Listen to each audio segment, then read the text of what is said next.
Hi, this is Ann with Fiber Designs by Ann, and today we're making a poinsettia card, or it could be a gift tag. You could even make it on fabric. We'll be using fused fabric and a homemade stamp. I'm going to begin by showing you how I made the stamp that we're going to use. You just need some kind of box packing type cardboard, and I cut it into four pieces and glue them together. I'll need a leaf drawing of some sort, and I use a pencil to outline it so that I'll be able to transfer it to the craft foam that we'll be using. I like white because I like to see the paint color on it as I'm working. You'll need some kind of craft glue, something to emboss or to leave a mark on the foam, but you don't want to tear the foam, so I use a ball tool and some sharp scissors. We'll begin with that. You can trace a leaf or just draw one freehand. That's what I did. And make sure it's got some pencil on it. Then you're going to lay it onto the foam. In this case, I'm going to lay my foam on it so I can see where I am. And then you're going to just rub. And if it doesn't show up, that means I need to do a little better with my pencil. That's good enough. And then I will cut that out, and I'll end up with the leaf shape. Now, it's almost a straight shape, so it doesn't really matter which way I put it on my block of cardboard. But if it matters to you, or if you have it really curved and you want it to be this direction when you have it printed, then you're going to want to glue it on this direction. But I'm just going to put it on this way. As I said, it doesn't really matter in these designs. And I'm going to take some glue and just put a little on there. You could use your finger to rub it around. I'm going to just set it on here and kind of let that rub it around. Just want to make sure all the points and all the edges are glued down. I'm just sort of doing this a quick job, so it's no big deal. Then once it's really glued on and dry, I'm going to take my little ball tool and I'm going to just pull it, whoops, that's why you want it to dry, pull it across the design. You could do this before you glue it down, obviously. And then I'm going to just do some veins. You can do any design. You could actually do something curly and different. It doesn't have to really look like a leaf, but that's what I'm doing for this. So it'll be just slightly, the design, I think you can see that, it's just slightly in there. So we'll let that dry, and then that'll be the first thing that we're going to stamp onto our card. And we'll do that next. For this project, I'm using a blank card. I have green and red fabric that has fusible on it already. That's for the leaf parts. And I use Wonder Under as a fusible. Follow the manufacturer's instructions. You'll also need the leaf stamp. I'm using metallic craft paint, scissors, and I find tweezers helpful. You're going to start by deciding which direction you want the card to go. I'll be using mine landscape or horizontal. Because I'm using my finger, I need a little damp paper towel.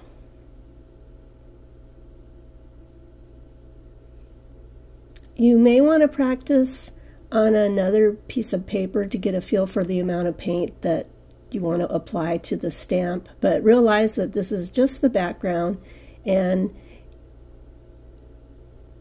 there will be other layers on top of it, so it won't show so much.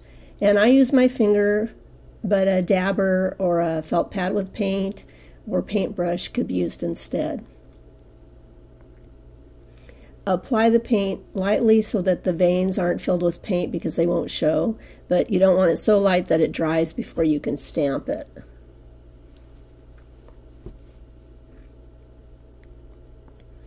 And you just turn the stamp so it goes in different directions.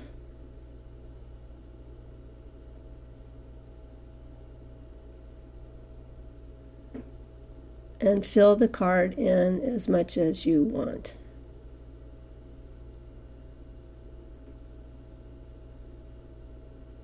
And now that I've shown you how I stamp, I'm going to speed through this until the card is covered. Metallic is always a challenge to see on camera, but I'll tilt it later so you can get so that you can see it better.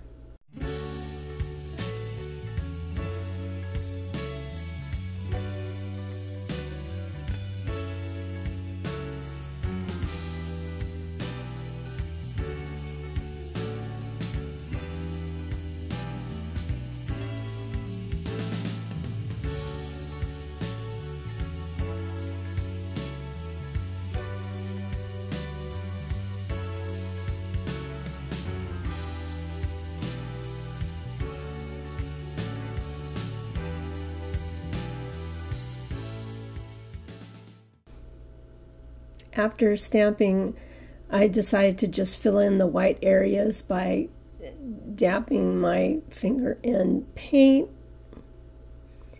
and just sort of daubing it around. There probably were better tools for this, but it worked out okay. Now that part of the card will dry while we cut out the leaves. And after I fill all the area up and set that aside, I'm going to move to my ironing surface. So we'll build the card there, that way I won't have to move it when I want to press the fused pieces.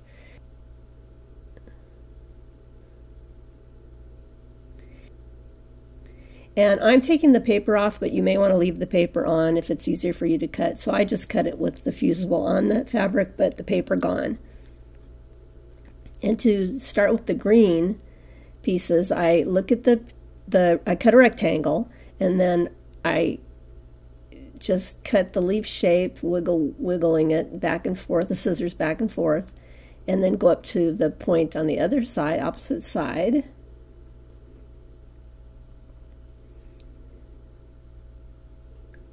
And I cut it the same way, about the same way on the opposite side, and then if I have to fix the point, I fix the point.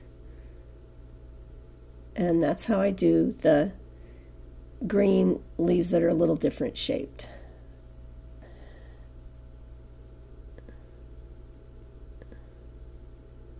So with the red, I do the same thing as far as cutting a rectangle out and removing the paper. And then I notice the center point on the top and the bottom. And on this piece, I like curved scissors, but you can certainly use straight scissors for this. I cut as large as I can in the rectangle. The rectangle is going to determine your shape, or your size rather. I cut as large as I can, as far out as I can, and that will give me initial shape. And I save these little bits because you can use them for other projects. And then to make the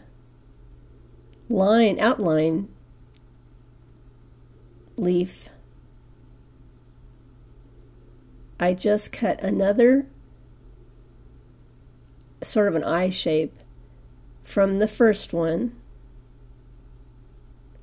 and being very careful to just go up to the inside, not to the point. I don't want to cut it off. There, that's what I want, is two pieces. So I can use both of those pieces. Now if you cut different size rectangles, you'll get different size pieces, and that's what I did. I cut a whole bunch. I like to use a lot of them. Now I'm going to set the green leaves on, and just arrange them so that it looks good to you, any way you want to do it.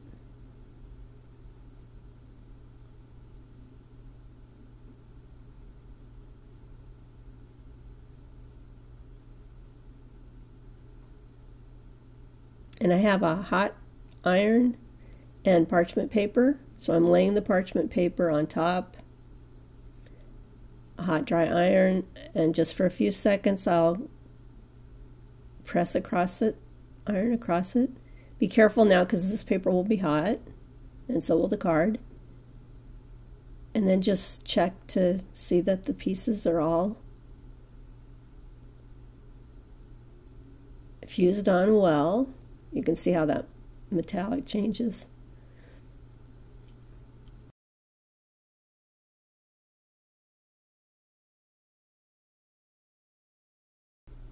Now I'll start building with the other pieces. It can get a little fiddly, but I really like this part. It's the design and the composition, and I find that fun. You'll also see that I will be using tweezers for this part at some point. I find them really helpful. This could be any flower. It wouldn't have to be a poinsettia. This is sort of just an abstract poinsettia anyway.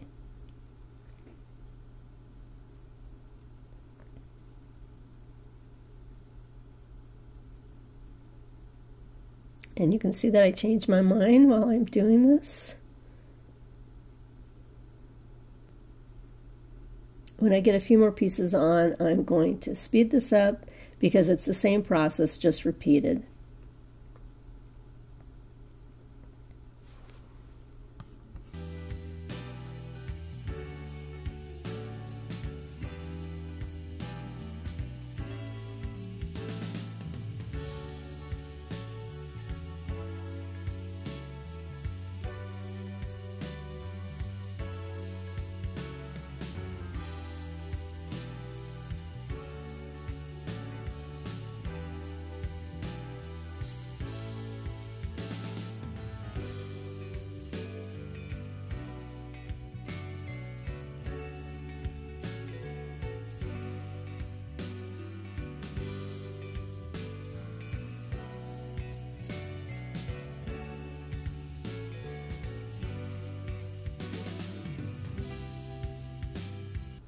You can press it as you go, the different layers, if you're sure you like them. I like to just build the whole thing, though I will say that I am likely to press it and then I may add more pieces.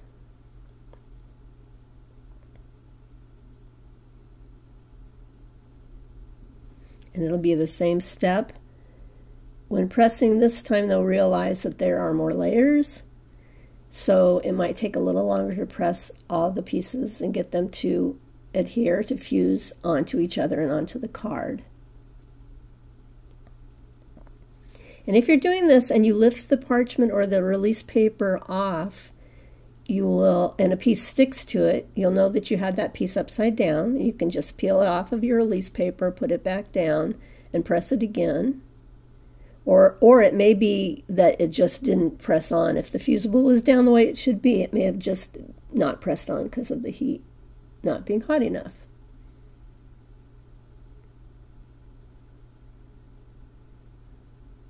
So next I'm going to paint the center of the flower. You could do a lot of different things. You could glue on beads. If it's going in an envelope, just consider that. So I decided just to paint the center, or the flower center.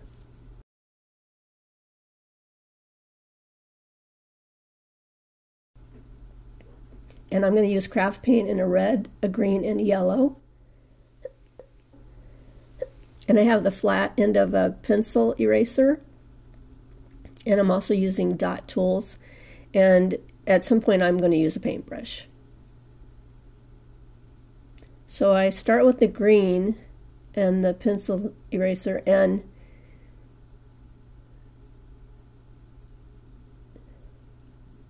because the fabric is red and this isn't a real bright, strong green, it doesn't show very well, but I really kind of like that whole idea. It's, again, more abstract. It's not a fine painting that really shows you what I'm painting. So I just touch, I'm using the lid because that's the easiest thing to hold the paint for now instead of using any kind of palette. And I'm just dipping and again, this eraser is very flat and new. It's never, in fact, I've only used it for this, not for an eraser. And I'm just making little circles. And then I use change to the yellow, and which you can see how much more vivid that is. And I'm doing the same thing, but because there's layers of fabric under there, they're not going to be nice, perfect little circles, but I like the way that that's coming out. Now I'm going to use the dot tool on the red.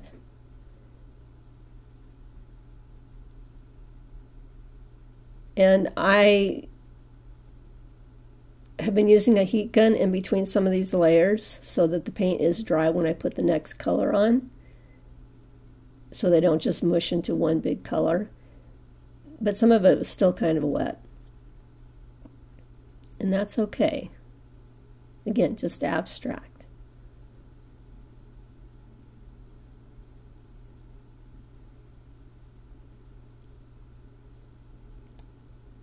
Now, so I've dried it a little, and now I'm going to use the yellow again and just try and put some tiny, I think I didn't use a small enough dot tool. I should have used a really, really tiny one. Just to put some little teeny dots for the flower, for the little flower buds.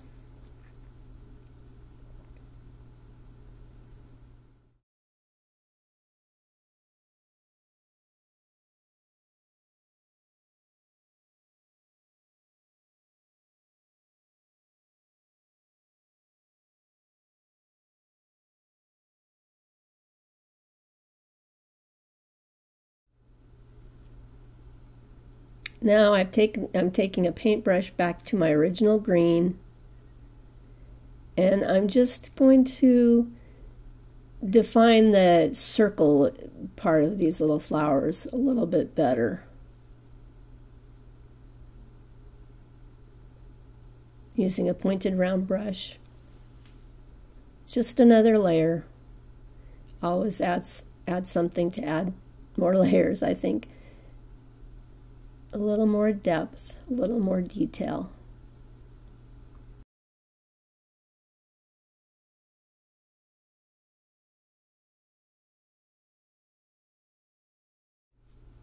Then when I thought I was finished, it needed something. It just needed something else. So I decided it needed gold splatters.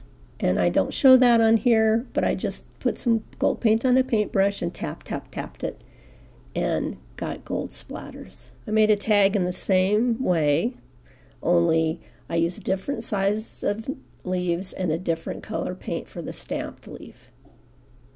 Then splattered a pearl white paint on it and finished it with a soft, pretty yarn tie. If you like this mixed media card project, I hope you'll give it a try. And if you like this video, I hope you'll give it a thumbs up. If you haven't subscribed, please do. And if you'd like to tap the bell, that'll give you notifications for my newest videos. This has been Ann. Thanks a lot for watching.